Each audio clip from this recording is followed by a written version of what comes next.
عندما نتحدث عن حراس المرمى في العالم العربي وإفريقيا، يسطع اسم واحد كرمز للهدوء والثبات والإنقاذ في أصعب اللحظات.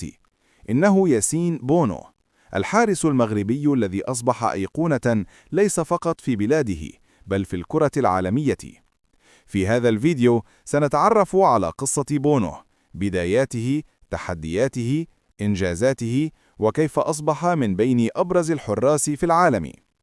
ولد ياسين بونو سنة 1991 في مونتريال بكندا، لكنه عاد مع عائلته إلى المغرب وهو صغير. منذ طفولته عرف بحبه لكرة القدم، وكان يفضل الوقوف بين الخشبات الثلاث على عكس أغلب الأطفال الذين يحلمون بالتسجيل. التحق بأكاديمية الوداد البيضاوي، وهناك بدأ في إبراز موهبته كحارس طويل القامة وذو رد فعل سريع. بعد تألقه مع الوداد، خطف أنظار الكشافين الأوروبيين لينتقل إلى أتلتيكو مدريد الإسباني سنة 2012. واجه تحدياً كبيراً، المنافسة مع عمالقة مثل تيبو كورتوا ويان أوبلاك. لذلك لعب أغلب وقته مع الفريق الرديفي. لكن هذه التجربة صقلت شخصيته وجعلته يتعلم عقلية الاحتراف الأوروبي. انتقل إلى ريال ساراكوستا على سبيل الإعارة، حيث حصل على فرصة أكبر للعب بانتظام. ثم انتقل إلى جيرونا، وهناك بدأت جماهير إسبانيا تلتفت فعلا لإمكانياته بعد أن ساهم في صعود النادي إلى الدرجة الأولى. سنة 2019 انضم بونو إلى إشبيلية، وهنا بدأت مرحلة النجومية.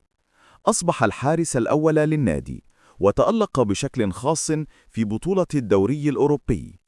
قاد فريقه للفوز باللقب سنة 2020 بعدما أنقذ الفريق في مباريات حاسمة أمام مانشستر يونايتد وإنتر ميلان. لم يتوقف الأمر عند ذلك، بل سجل اسمه كواحد من أفضل حراس الليغا، حتى توج بجائزة زامورا كأفضل حارس في إسبانيا موسم 2021-2022. اللحظة الأهم في مسيرة بونو جاءت في مونديال قطر 2022. الحارس المغربي قاد منتخب بلاده إلى نصف النهائي، وهو إنجاز تاريخي لإفريقيا والعرب. تصدى لركلات الجزاء أمام إسبانيا بطريقة هادئة جعلت العالم يتحدث عنه، ثم واصل التألق أمام البرتغال وفرنسا ليكتب اسمه بحروف ذهبية في تاريخ كأس العالم.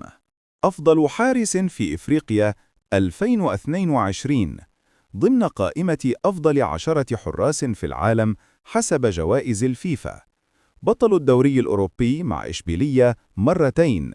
اختير رجل المباراة أكثر من مرة في المونديال. في صيف 2023 انتقل بونو إلى الهلال السعودي ليكون أحد أبرز الصفقات في الدوري السعودي الممتاز، سرعان ما أثبت جدارته، حيث ساهم في قوة الفريق دفاعياً وأصبح أحد عناصره الأساسية. قصة ياسين بونو هي أكثر من مجرد قصة لاعب كرة قدم، إنها قصة صبر وعمل وإصرار. من ملاعب الدار البيضاء إلى أضواء أوروبا ثم إلى مجد المونديال، أثبت بونو أن الحلم ممكن مهما كان الطريق صعباً. واليوم يواصل كتابة فصول جديدة في مسيرته كواحد من أفضل حراس المرمى